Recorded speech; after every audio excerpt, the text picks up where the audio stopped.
All right, everyone, welcome back to Flagstone Trail. Now, today we're going to be talking about something pretty interesting, I think. Yeah. It's Law 18 of the 48 Laws of Power. Okay. And it's basically all about why building fortresses to protect yourself is a bad idea.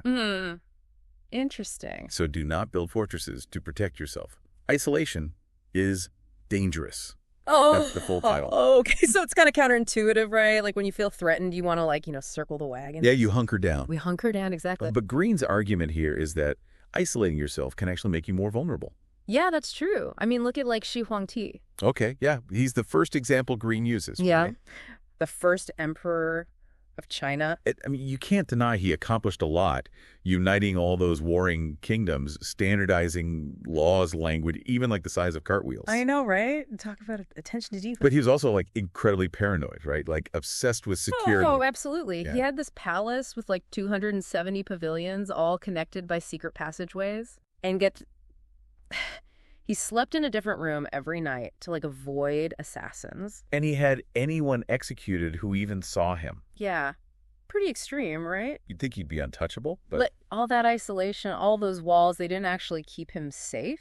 In fact, they probably contributed to his downfall. Yeah, because while he was hiding, his ministers were plotting against him. And maybe even poisoning him. Potentially, yeah. So he was completely out of touch with what was really happening. So he was vulnerable to manipulation and surprise attacks, basically. Exactly. So I guess that's a pretty clear example of how isolation, even when it seems protective, Yeah. can backfire big time. Big time. Yeah. And it shows how important it is to have connections. You need to be able to understand what's going on around you. Yeah. The whispers in the corridors of power. Right. It's like playing chess, but you can only see half the board. Exactly. You're going to make mistakes. And those mistakes can have big consequences. Absolutely. Not just in ancient empires, but in our own lives and careers, too. Okay, so we've seen how isolation didn't work out so well for Shih Huang Ti. Right.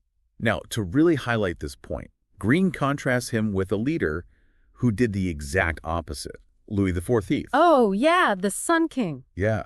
So instead of hiding away in a fortress, Louis XIV held court at Versailles. Right, which was this crazy spectacle of opulence and social interaction. Total contrast. Yeah, and it was all very deliberate. Take the daily ritual of the lever, for example. Okay, what was that? So every morning, hundreds of people would crowd into the king's bedroom. Hundreds. Yeah, hundreds vying for his attention and favor. That sounds a little claustrophobic. It was designed that way, though. No one could plot in secret when they were constantly under Louis's watchful eye. So this constant contact, this openness, was actually a strategy. Oh, yeah.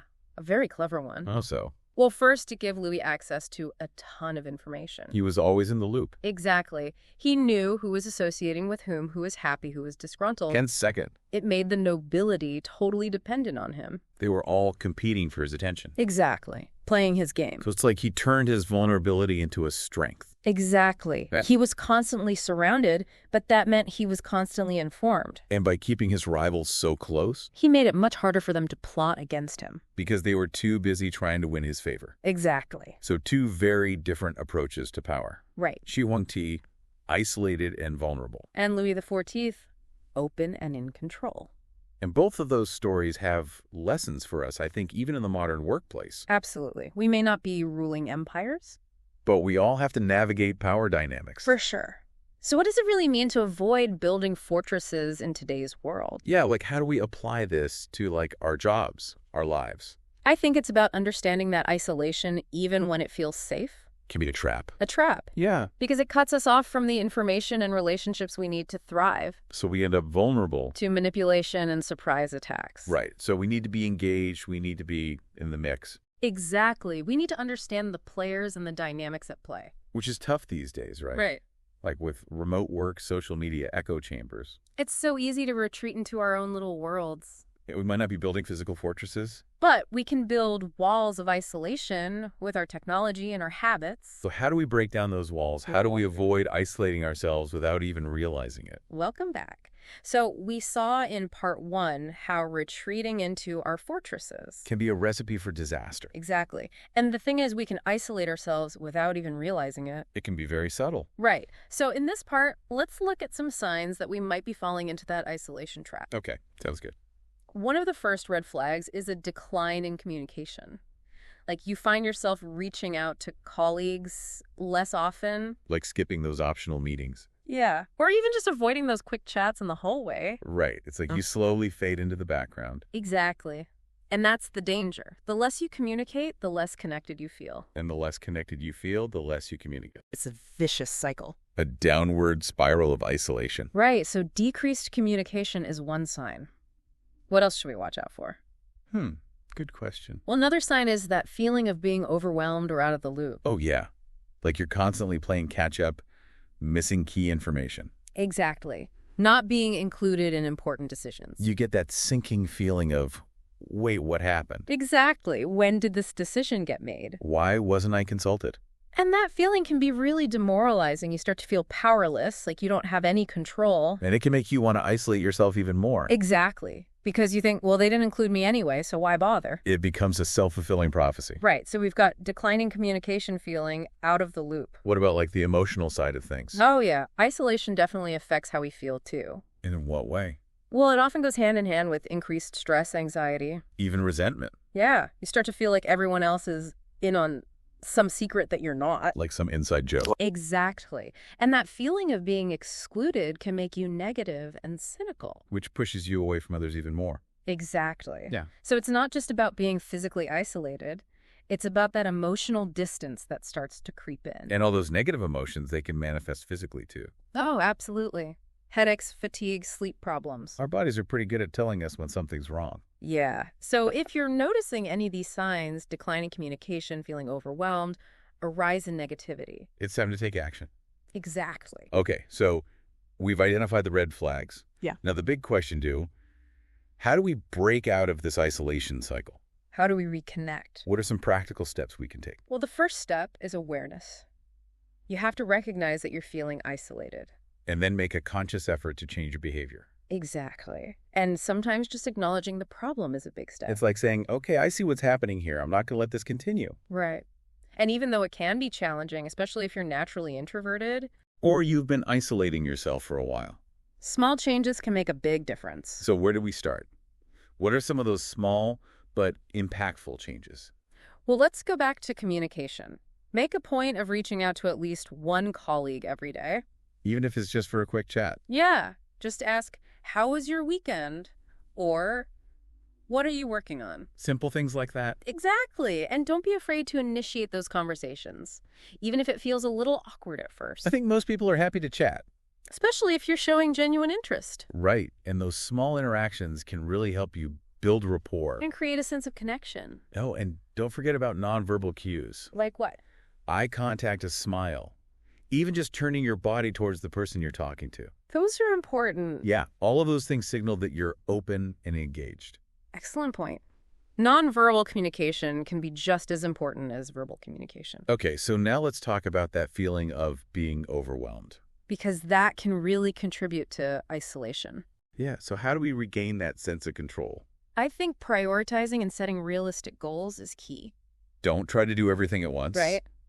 Break down those large tasks into smaller, more manageable chunks. And don't be afraid to delegate. Absolutely. Asking for help is not a weakness. It's a strength. It frees up your time and energy so you can focus on the things that really matter. And speaking of energy, remember to take breaks. Yes. Get up from your desk. Get some fresh air. Move your body. Physical activity is great for stress relief. And it boosts your mood. Even a short walk can make a big difference. Huge difference. I'm a big fan of walking meetings. Oh, yeah. Those are great. You get out of the office, get some exercise, Yeah. and you're more likely to have a productive conversation. It's a win-win. Okay, so we've talked about communication managing overwhelm. But what about those negative emotions that come with isolation? The stress, the anxiety, the resentment. How do we deal with those? That's a tough one. Yeah, Because those feelings can really sneak up on you. they can. And they can sabotage your efforts to connect with others. So what can we do? Well, one of the most important things is to cultivate a positive mindset. Focus on the good things. Exactly. Both at work and in your personal life. Practice gratitude. Celebrate small victories. And if those negative emotions are really overwhelming you, Don't hesitate to seek professional help. a therapist can provide valuable support and guidance. Absolutely. And don't forget about the power of connecting with loved ones outside of work. Spending time with friends and family, doing things you enjoy, those are all important. It's about creating a life that feels balanced and fulfilling. Exactly. Yeah, Both yeah. professionally and personally. Okay, so we've covered a lot. Communication, managing overwhelm, addressing those negative emotions. But there's one more crucial piece, I think. Which is? Building a supportive network. Having people in your corner. Exactly. People who lift you up, challenge you to grow, make you feel valued and appreciated. Our allies, our mentors, our cheerleaders. Exactly. And they can be a real source of strength and encouragement. Especially when you're feeling tempted to retreat into your fortress. Right. So as we wrap up part 2, I think the main message is that we have the power to break free from isolation. We do. It starts with awareness, taking those small steps to connect, and building a supportive network. And remember, even though we might not be ruling empires, we are all navigating power dynamics in our own ways. Every day. And understanding and applying Law 18 can give us a real advantage. In our careers and in our personal lives. Welcome back to part 3. All right, so we've seen the dangers of isolation historically. Yeah, and how it can sneak up on us. Now let's get practical. Yeah. How do we actually apply this law in the workplace? Because it's trickier than ever these days. I mean, a modern workplace is so different. Remote work, hybrid models, global teams, it's a whole new ballgame. Yeah. So let's start with remote work. Okay. How do we avoid becoming digital hermits when we're not physically in the same space? We have to be much more intentional about communication. Because you can't just bump into people in the hallway anymore. Exactly. There are no spontaneous interactions. So we have to create them virtually. Right. So schedule regular check-ins with your team. Both individually and as a group. Yeah. And don't make it all about work. Oh, that's a good point. Like build in some virtual coffee breaks. Exactly. Just those casual, how's it going moments. Yeah, to replicate those social connections we'd normally have in person. Exactly. Like create those virtual water cooler moments. So that's where you build rapport and a sense of community. For sure. And don't underestimate the power of video. Oh, yeah. Seeing each other's faces, even if it's just on a screen. It makes a big difference. It humanizes the interaction. And it helps combat that feeling of isolation. Absolutely. Okay, so remote work check. Now let's talk about office politics. The inevitable office politics. Because let's face it, it exists everywhere. It does.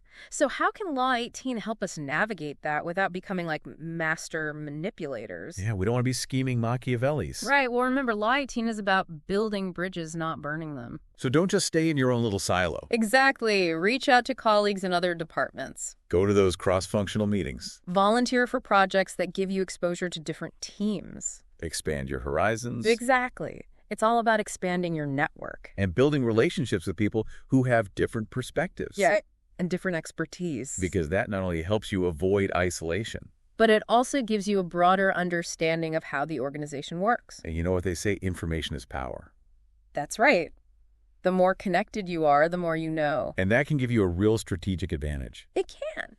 But it's not about gossiping or trying to play people against each other. Right. It's about staying informed and being aware of the dynamics at play. Okay, so we've covered remote work and office politics. What's next? Now, for a challenge, I think we've all faced at some point Okay. those difficult colleagues. Oh, yeah. The energy vampires. Yeah, the ones who just drain you. So how do we apply Law 18 when dealing with them? Yeah, it's tough. Yeah. It is. Because you feel like you're damned if you do, damned if you don't. Engage with them and you get sucked in. Avoid them and you isolate yourself. What's the solution? Well, I think the key is setting boundaries. Okay. You don't have to engage in every conversation or get caught up in their drama. Sometimes the best thing to do is just politely disengage. Focus on your own work. But it's also important to document any inappropriate behavior. Especially if it's impacting your work or well-being. So create a paper trail just in case. Exactly. Yeah. And remember, you're not alone. Right. If you're dealing with a difficult colleague, chances are others are too. So reach out to a trusted mentor or someone in HR. Get some support. Exactly. Okay, so we've covered a lot today. Remote work, office politics, difficult colleagues. Yeah. But before we wrap up, there's one more thing I wanted to touch on. Okay. The importance of saying no. Without isolating ourselves. Because it's a delicate balance. You want to set healthy boundaries. But you don't want to seem like you're not a team player. Right. So how do we strike that balance? How do we say no without retreating into our fortress? Well, I think it's about being assertive and clear about your limits. But doing it in a respectful and professional way. Exactly. So if someone asks you to do something you don't have time for, Or that's outside your scope of responsibility. you politely decline and explain why. And maybe offer some alternative solutions. Yeah, like suggest someone else who might be a better fit. Or propose a different approach. It's about being collaborative and solution-oriented. Even when you're saying no. Right. And remember, saying no to one thing frees you up to say yes to other things. The things that really matter. Exactly. Okay, so I think the big takeaway from our Law 18 deep dive is that avoiding isolation. Yeah. It's not about saying yes to everything or being on all the time. It's about being strategic. Building real connections. And staying engaged with the world around us. It's about understanding the game of power. But playing it with integrity. And focusing on building bridges, not walls. What? And that's it for today's Flagstone Trail discussion. Thanks for listening, everyone. We appreciate your listenership.